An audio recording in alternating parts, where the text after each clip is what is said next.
everybody, welcome back to Rainbow in the Ashes, and this is the second episode of Spirit Sunday. Thank God, finally we got to it. This video is about my journey to authenticity and the divine feminine forces within everybody, and how the divine feminine force really helps me. There will be some triggering content and mentions of suicidal attempt, personal mental health experience that may trigger you. So please reach out when that happens. Reach out to your local Lifeline and mental health support group. I will provide the details of organisation in Australia and in Melbourne specifically, because that's where I am in the world. But please reach out because it's the real killer. Everybody has that aspect of the divine feminine and the divine masculine. But it's the quality of the divine feminine that really saved my life.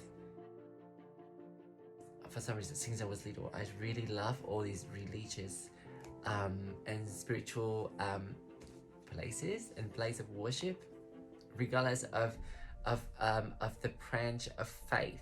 I just love it. So since I was little, I would run into these mystics, and then they constantly told me, you're very special, you know, like you're very different. And I thought, well, I knew I was different since I was little already. Like since I was 3, I constantly talked to myself as a girl in the mirror, and if I could tell a story about myself, then I would tell about myself as a girl. And and I thought it was just that. And then before one of my last few trips to Australia and to Vietnam, my high school friends then told me, well, you know what, like, let's just say this, like our parting present for you will get you to see these mystics and psychic, and let's just see.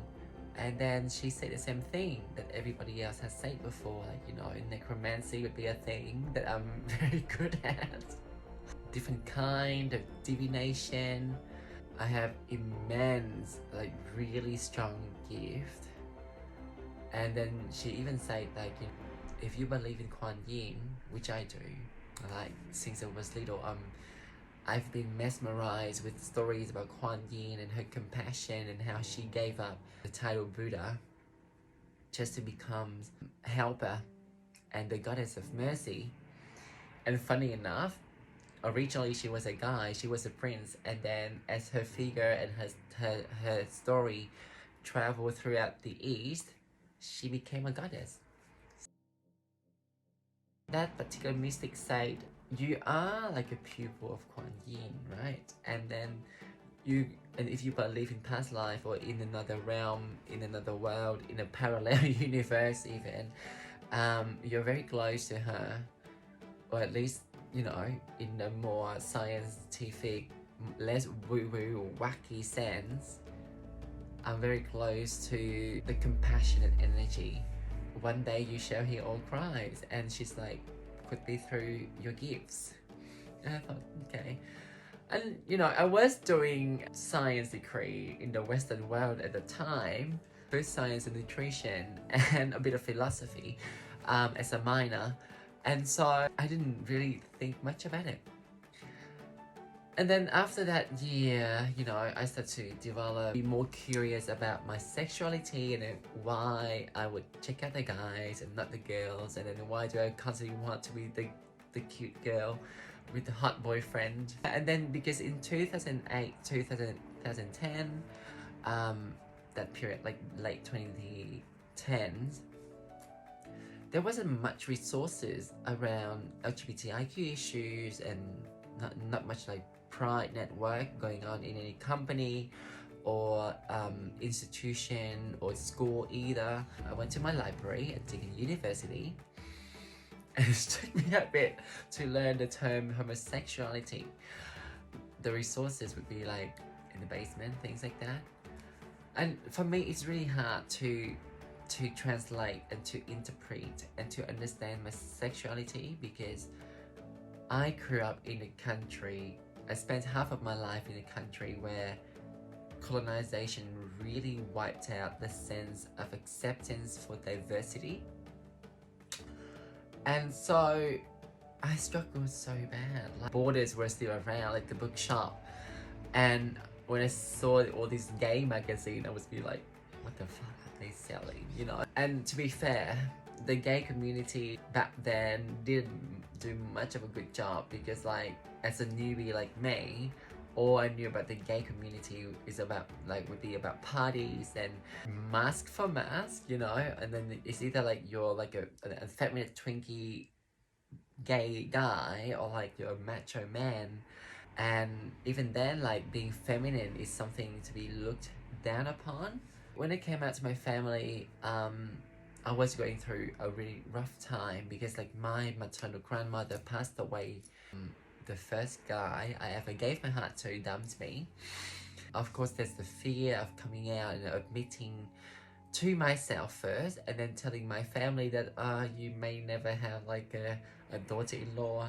And you know, I went through the state where I just wanted to, you know, like you have like thousands of mini bugs crawling underneath your skin, and you just crush yourself, and you just could not understand what is wrong with you. And then there would be moments where I just wanted to yank all of the bones out of my body. I just want to get rid of my body. I just want to just like pull something out of myself and just feel something different.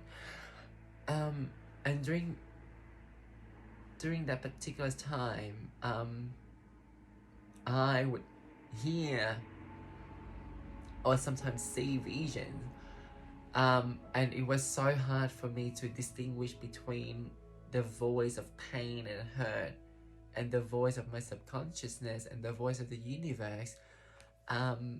You know, because like there were so many things going on, and then there would be always a particular female kind of energy or voice keep talking to me, keep calming me, but then she got lost in my own fear.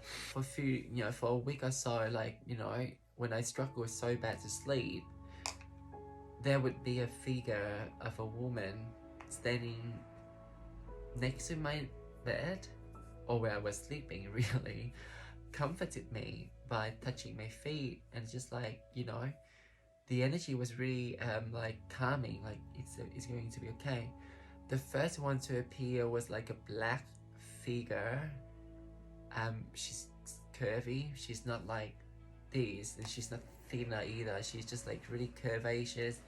She's luscious as well, and she was wearing like this like goldish orangey sort of like a cloth wrap that turns out is more like an African kind of outfit. And she's just like, everything will be okay, just sleep, just rest, and we will help you.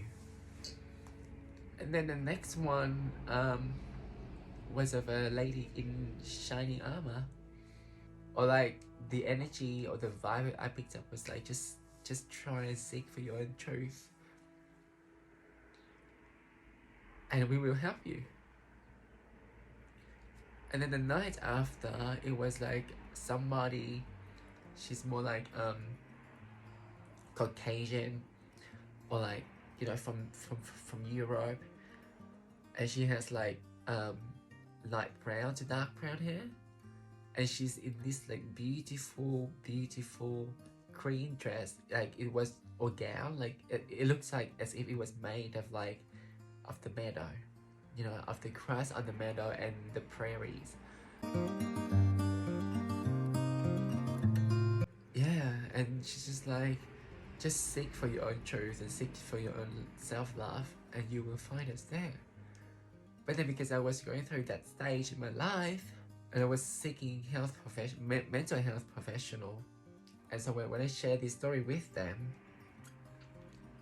they thought I may have entered a state of hallucination, that they needed to amp up the dosage, and so I was administered to a bunch of meds.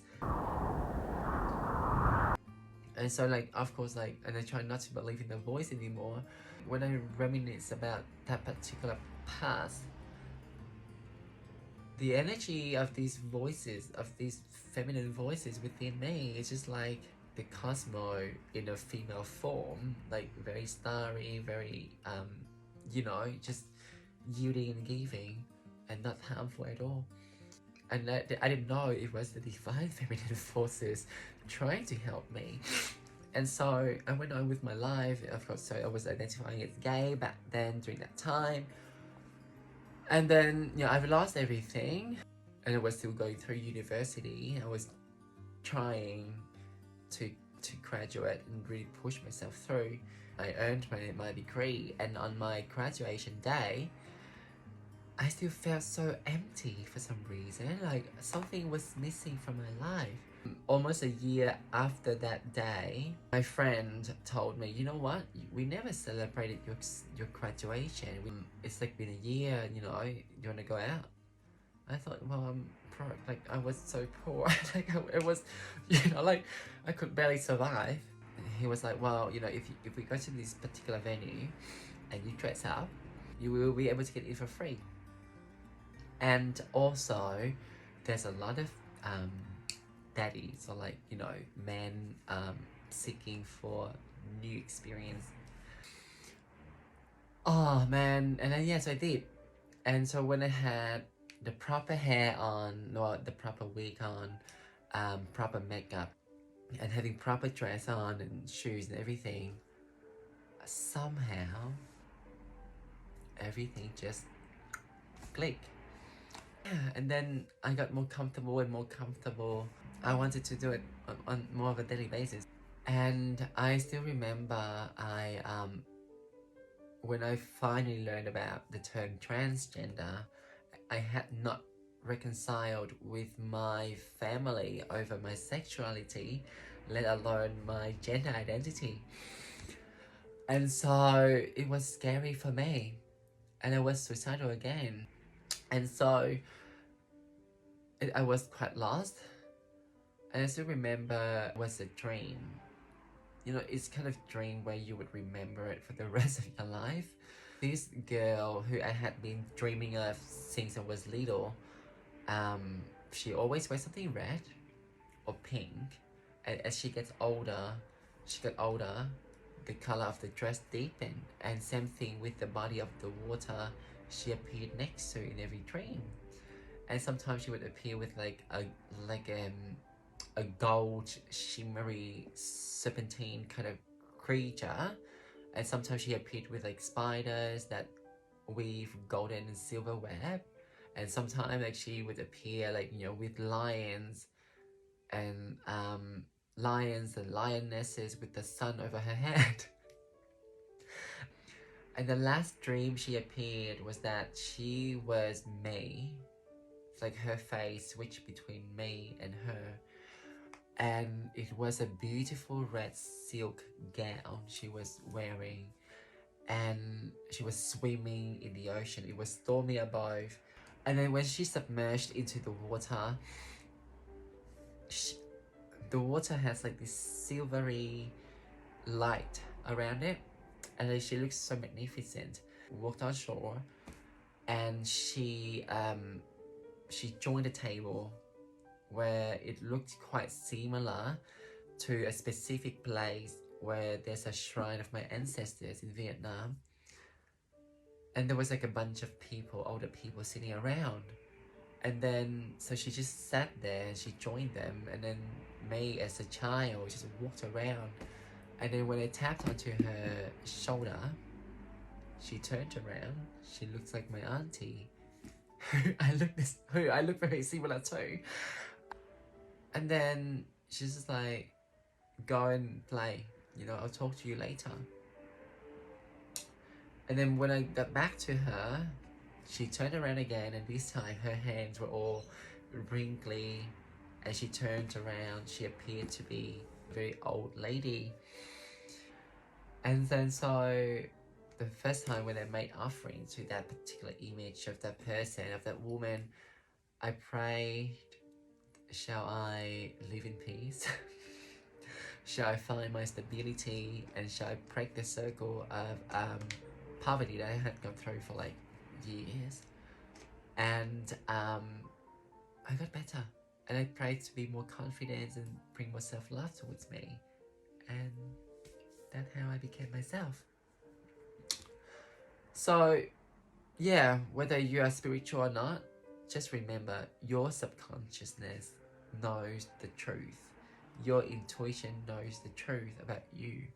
The truth is for you to be able to listen to that.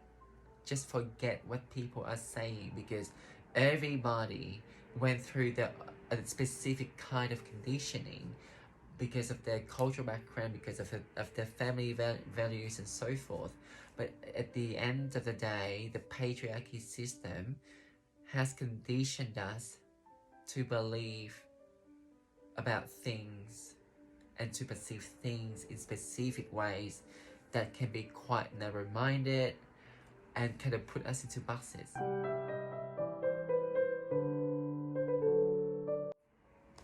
So the divine feminine is always flowing through you, and especially if you identify as trans feminine or women of trans experience. We have seen the truth of life, and then we have seen the truth of reality. And so, trust that.